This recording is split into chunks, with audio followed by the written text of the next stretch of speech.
Faz o seguinte, bota a tabela aqui pra gente dar uma analisada. Eu queria falar o seguinte com vocês, Fernandão e Flávio.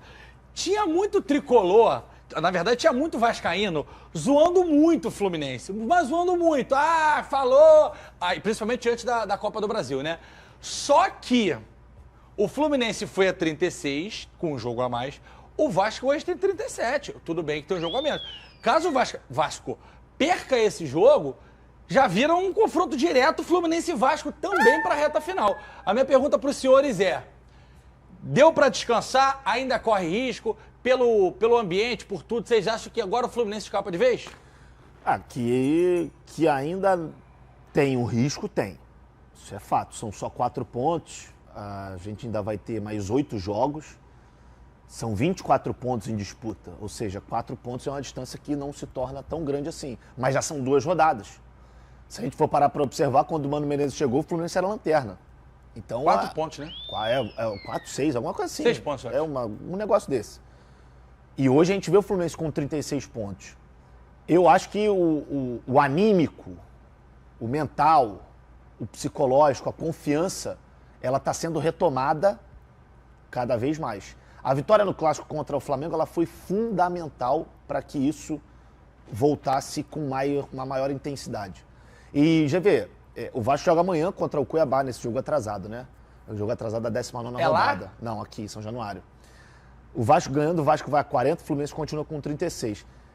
E a gente tem a possibilidade do que é o G6 hoje se tornar um G9 no fim do campeonato.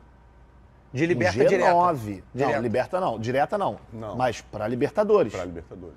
Aí vão 3 para pré. E aí, para isso acontecer, o Botafogo ganhando qualquer coisa, provavelmente... Vamos colocar Libertadores. Botafogo ganhando a Libertadores. O Atlético... Aliás, o Atlético fica para fora que aí deixa o Flamengo ganhar a Copa do Brasil. E o Cruzeiro ganhando a Sul-Americana. A verdade, tem o Cruzeiro tá na semifinal contra o Lanús. O primeiro jogo é hoje, no Mineirão. Então, se esses 3 times conquistarem esses campeonatos, eu acho que é muito importante você somar pontos. Claro que na briga contra o rebaixamento tem que ser o primeiro objetivo. Mas você já tem que começar também a pensar lá na frente. Porque isso pode gerar uma pré-Libertadores num ano que parecia que seria um calvário. Exatamente. Agora, Nando, tem uma coisa interessante. Tirando esse jogo do Cuiabá, que é um jogo atrasado, a próxima rodada, vamos supor que o Vasco não pontue tanto, 1 ponto. Os 2 times enfrentam os 2 baianos. Fluminense vai a Salvador enfrentar o Vitória e o Vasco recebe o Bahia em São Januário. É um jogo, pra mim, mais difícil pro Vasco em São Januário do que pro Fluminense com Vitória lá. Tá? Porque o time do Bahia é um time muito bom e o Vasco tá tendo que agora juntar cacos e levantar as forças. Então, não tá tão tranquila a situação no Vasco. Não tá tranquilo. Como você me ensinou ontem, GV, do 10º lugar pra baixo, tem que ter a luz âmbar. É âmbar. Âmbar. É amarela, aqui o Fernando é fresco. Você que me ensinou isso ontem. Eu falei amarela, você me deu um carrinho. Porque todo mundo tem que estar atento, porque são 37 pontos e o limiar já ficaram na primeira divisão com 43, já caíram com 45, 46. É bom estar muito atento com relação a isso. E o Fluminense, é bom a gente falar isso do jogo de ontem, que mais uma vez o Lima foi importante pra caramba no jogo, jogou muito bem. E começou como ponta, terminou como meia. E as substituições... Lima ponta. E Lima o outro lá. Lima ponta. Volante. Primeiro tempo, Lima ponta. Segundo tempo, Lima... Cara, Vai, cara. Vai, Lima meia. Keno entrou muito bem. É interessante a gente falar porque ontem foi uma vitória bem a cara do Mano Menezes.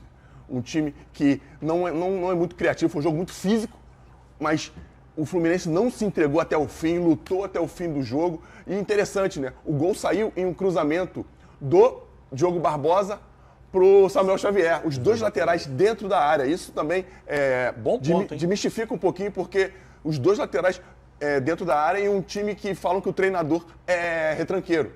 Enfim. Mas é interessante o Fluminense vencer, bom pro Rio de Janeiro, bom pro futebol carioca e espero que o Fluminense e o Vasco continuem vencendo para que, quem sabe, a gente ter 4 times cariocas na Libertadores. Nossa Senhora. E assim, para quem gosta de falar, os 2 últimos campeões da Libertadores são cariocas e o desse ano, para mim, o favorito é o carioca, que é o Botafogo. Copa do Brasil, para mim, o favorito é o Flamengo. E 3 anos seguidos do Flamengo que é carioca. Então, assim, o Rio de Janeiro vem, de fato, fazendo bons trabalhos. E uma coisa bem legal nisso que você falou da Libertadores, 3 times diferentes, não tem hegemonia. Isso mostra a competitividade do campeonato. E como o Tite falou, o melhor campeonato estadual do Brasil é o Carioca. Você assiste na tela da Band.